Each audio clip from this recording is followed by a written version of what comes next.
guys. So something we're going to talk about today is a problem that all of you from middle of the US down, you just delete this video, don't listen to it. Everybody from about middle of the US up might be able to give you a hand. So water in the winter. For us around here, mid-October into November, you start having to worry about freezing water.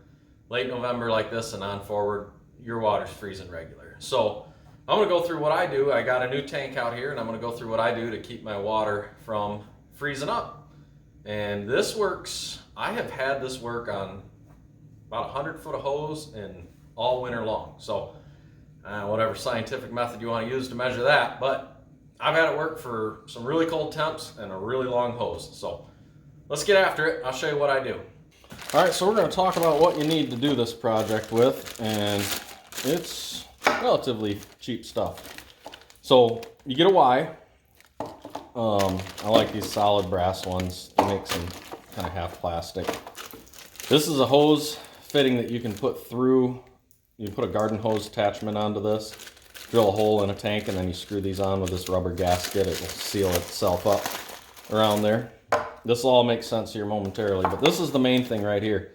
This is that Freeze Miser Outdoor Faucet Freeze Protector. So what this does is that this starts dripping at, I think it's like 37 degrees, somewhere around in there. Yeah, so this starts dripping when the water drops below 37 degrees. And if it's above 37 degrees, it stops, or it doesn't drip any longer. And that little bit of water movement through there is what keeps the hose from freezing up. What I do with this setup here is that when this is dripping all winter long, your water tank's gonna flow over. You'll just end up with a big ass muddy mess. So I use this to run a hose, just even get it 20 foot away from that water tank outside of the pen, and don't make such a muddy mess with it. So that's the parts that you need. Let's head out to the water tank.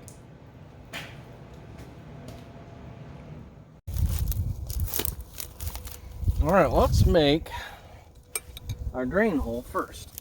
So the water tank's full right now. You want to make sure that you get this drain hole above the level of your water, or else you're just going to be running your float all the time too. So let's take a look at this real quick here. All right, we can go up nice and high. So 1 inch hole fits this.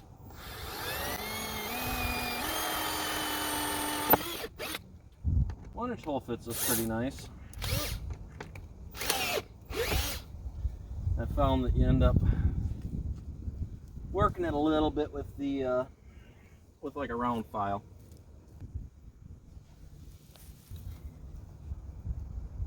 Problem I got going is this lip on this water tank right now, so that I still don't know if I will, but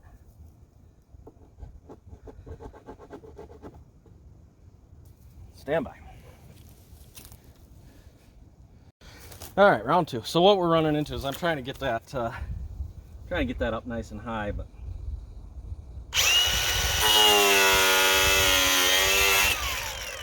this lip right here keeps getting him away.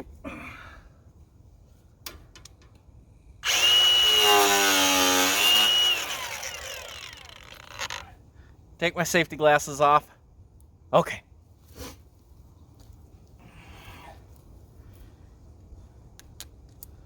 Rubber gasket. Whoa.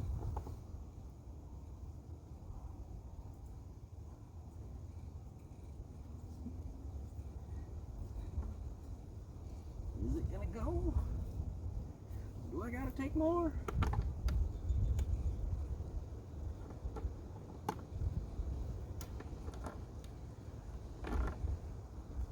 Right, she's going now.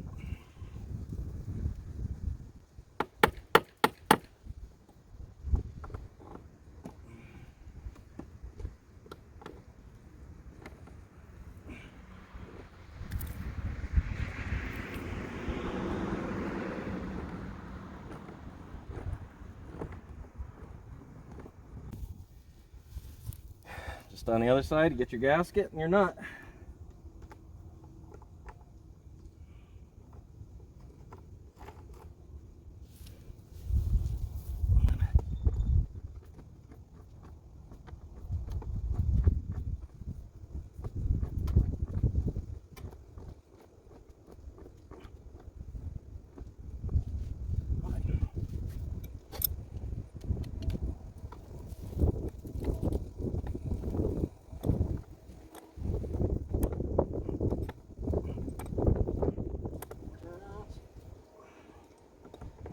plastic, so it's always kind of a, how tight you make it.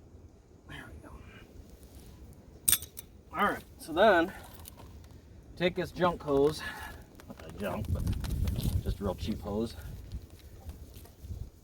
And we're gonna thread this on here. Remember, this is just a drain connection, so it's not like it has to get on there and hold pressure. That's the reason there's a zip tie there instead of a hose clamp.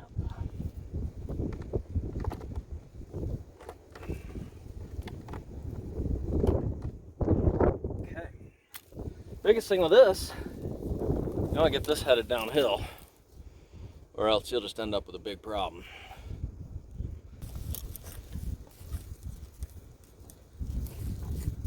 Looks. We'll have to see. Sometimes this is kind of a tricky part. You gotta play with it. It's cold usually when you're doing this, so it never wants to lay out nice. It's gonna have to go more that way. And you guys are in the way. I'll tell you what. Just move. So you got the overflow down there, ways away from the moo cows. How that works here, let's get y'all squared away over her. Okay, so now you can see basically what I'm talking about, and that's that overflow is higher than what this wants to fill, so you're good there. You're not going to have your automatic water running. Now the only thing left to do, it's real simple.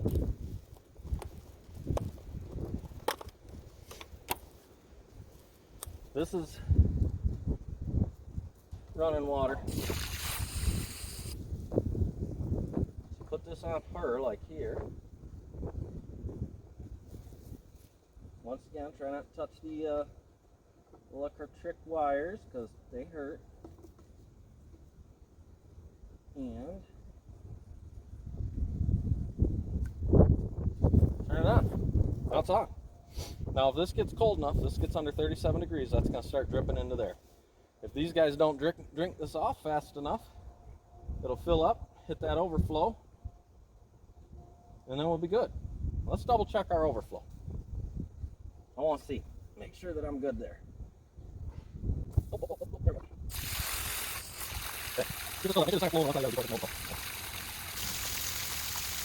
we go.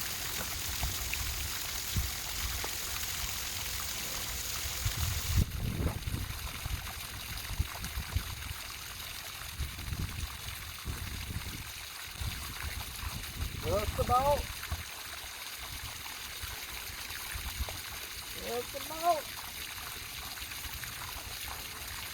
Alright, we have definitely got water headed down the overflow now.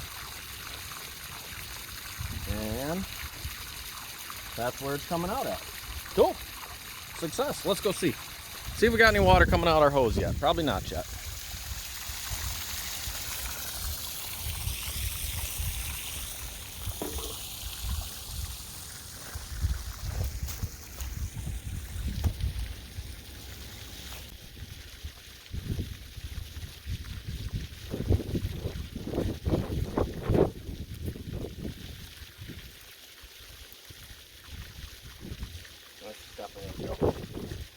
This is uphill, but we got water coming out, so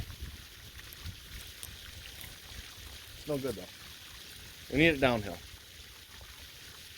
We're gonna work on that. All right, there you go.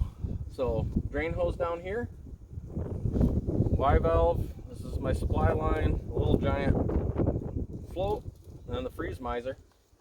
Then I've got my tank heater hooked up here, hooked up to a GFI.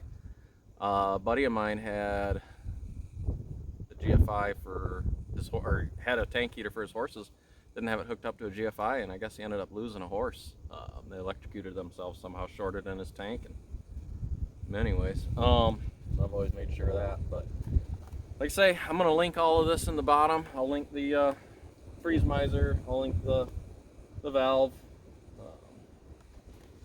I'm not going to link the Y or the garden hose, because if you don't know where to get those, then please don't run a drill or an angle on grinder. Yeah, But anyways, Freeze Miser 5000. It's not really Freeze Miser 5000, but wouldn't that be a better name? I feel like that's a better name. Freeze Miser 5000. All right, guys. That's it. That's how I keep my water flowing in the winter. It's always a battle in the northern areas. So, thanks for tuning along. Have a great day, guys.